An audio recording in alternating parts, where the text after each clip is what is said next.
Hello everyone, and thank you for checking out my video. A new premium Warbond has been released in Helldivers 2 called the Polar Patriots, and the community's reception to it has been polarizing.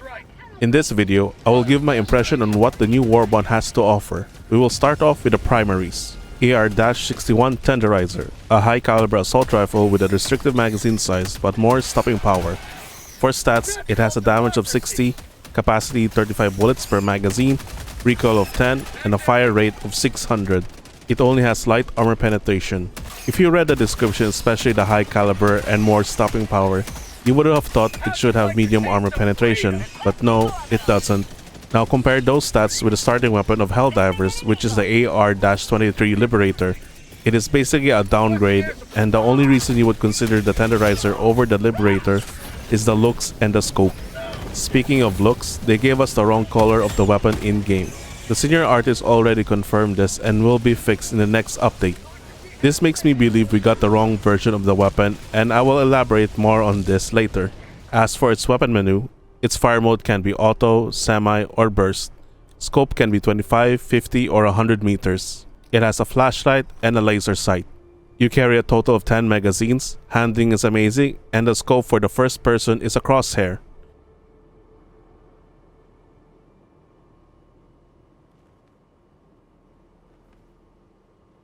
Here is the recoil when aiming and ADSing. I am just holding the trigger and not controlling the recoil whatsoever. There is recoil but not that strong, and it is easily controllable. Reload speed is what you expect from any assault rifle in the game.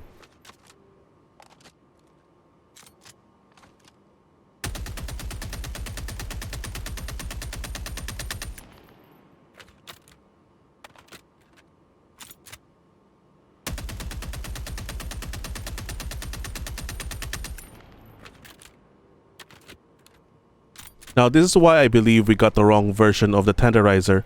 When you pick up an ammo box, you only get 2 mags, while from a resupply, you only get 5 magazines. This does not follow the ammo changes we got a few patches ago. Our resupply should give max ammo for primaries now. As for its mentioned stopping power, I barely notice it, and usually whatever I'm shooting at dies, or they just keep coming towards me. Like I said earlier, this feels like another Liberator. And this was a weapon I was excited the most because I want a good medium penetration assault rifle. I have been using the Adjudicator as my main assault rifle, but the ammo capacity is its biggest drawback for me. I'm willing to have a lower damage but a much larger magazine capacity. I would like to apologize, but I won't be looking into the finer details of the Tenderizer, like its effectiveness against certain enemies, because it functions as the same as the Liberator. Overall, I'm disappointed with the Tenderizer, and that is on me because I had a high expectation from this weapon based on the description.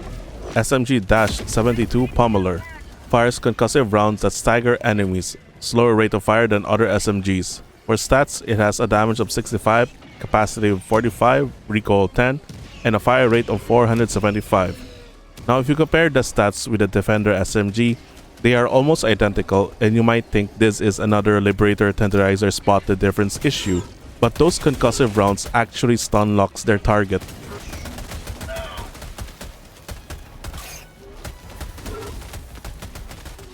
As for its weapon menu, the fire mode can be changed to auto, semi, or burst.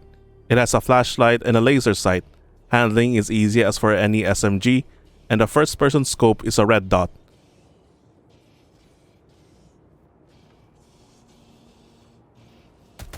Here is the recoil.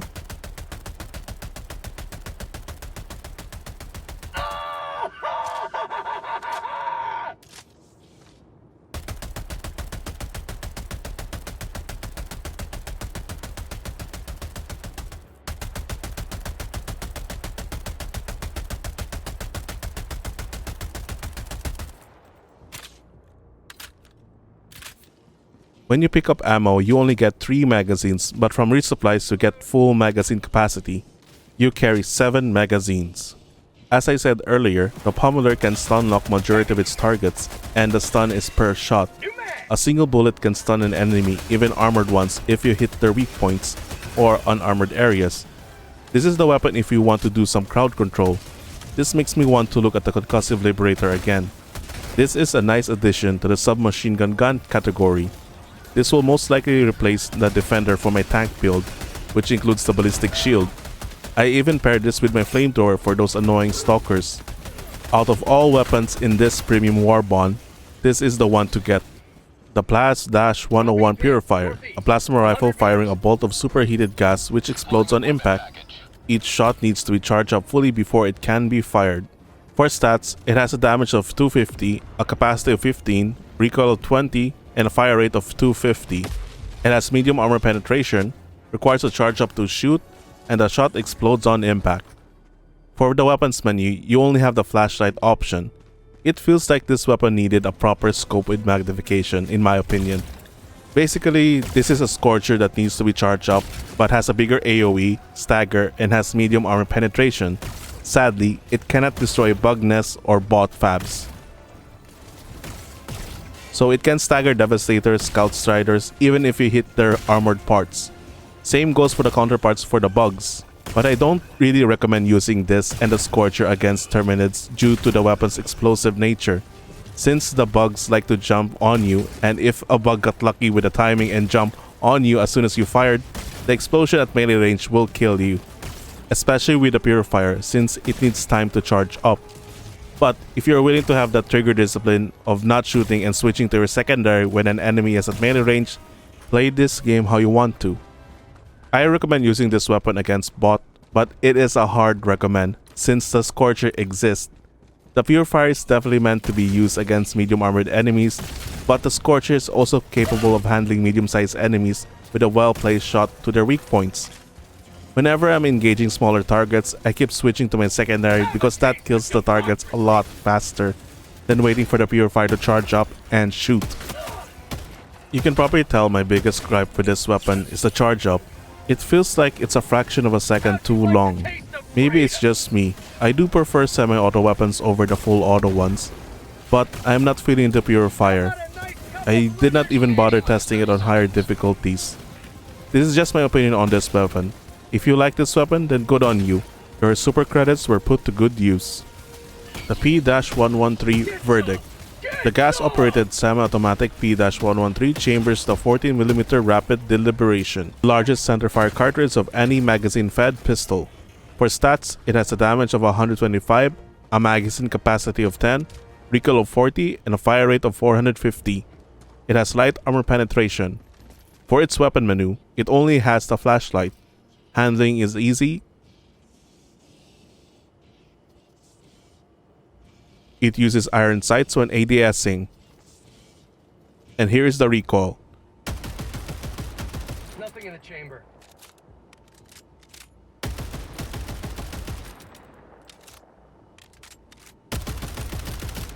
Nothing in the chamber.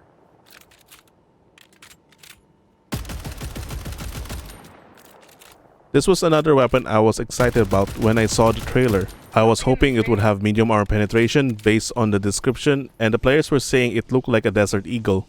But after trying it out, it is fine. Not having the medium armor penetration is not a deal breaker for this weapon, but it would have been nice if it had. This would have made an excellent alternative for players who do not like using the Senator revolver, or they just prefer the reload system for magazines. Either way, if they could add the medium armor penetration on the Verdict, then players will have that alternative and more player choice. With its current stats, I think the Verdict has a good trade-off when compared to the Senator if both guns have the medium armor penetration. The Verdict does less damage but better fire rate, reload speed, and magazine capacity. But because of the lack said armor penetration, the Verdict is more comparable to the Peacemaker than the Senator. It is also satisfying to mag dump the Verdict. Like I said earlier, this was another weapon I was excited for. It did not meet my expectation, which is only the medium armor penetration, but the Verdict is still fine. The verdict on the Verdict is that it is fine. The G-13 Incendiary Impact detonates on impact, covering the immediate vicinity and self-igniting white phosphorus. This is basically the incendiary grenade but explodes on impact. With the recent buffs to burning and the ship module for fire damage increased, incendiary weapons are strong right now. So it is no shocker this grenade is amazing. What surprised me is that it can destroy bug nests and bot fabs. I would even say this is the best grenade in game as of now. It has area denial and great for trying to escape or create distance from a group of enemies. Throw this into a bug breach and watch your kill count rise. We also get a booster called Motivational Shocks. Allows all Helldivers to recover faster after being slowed by an attack such as acid.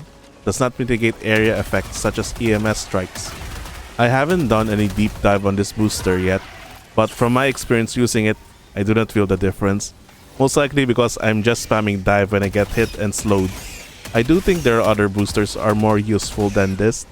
I'm not saying situational boosters are useless, but as the name implies, they are only useful for a specific situation, like the one that helps with moving through the environment. If you are on a planet that has a lot of environmental obstacles, then using that booster is useful. As for the armors, nothing noteworthy to talk about. The devs were going for an Arctic or snow theme armor, but their passives were not unique or new. They don't even have hidden buffs like not slipping on ice, even though the boots of the armors have cleats on them. I would say the Polar Patriot Premium Warbond at its current state was not worth it. For me, I was expecting the Tenderizer, Verdict, and Purifier to add more flavor to our weapon choices, but in the end, it gave us more question for the balance team at Arrowhead Studios. The Pummeler and Incendiary Impact were the standout for me, but I still don't think those two are enough to make this Warbond worth it. I know there has been some discussion regarding Arrowhead's balance team, whether they playtest their own changes or even play the game. This just adds more fuel to the conversation. I would like to add there were no bad weapons in this premium Warbond, just questions of why take this weapon if other weapons fill the role or playstyle almost the same or better. If you are someone who still have other Warbonds to unlock, I would put this at the bottom for now. If you are someone like me who is already maxed out on medals, most likely you already bought this Warbond and just looking for some validation or like to see what other players think of this Warbond. Keep in mind this is the current state of the weapons on release. Arrowhead might make some changes to these weapons, whether they are nerfs or buffs, time will tell. Those are just my thoughts and opinions regarding the new premium Warbond, and I would like to hear yours, so sound them off below in the comment section. Thank you for watching and see you next time. Bye!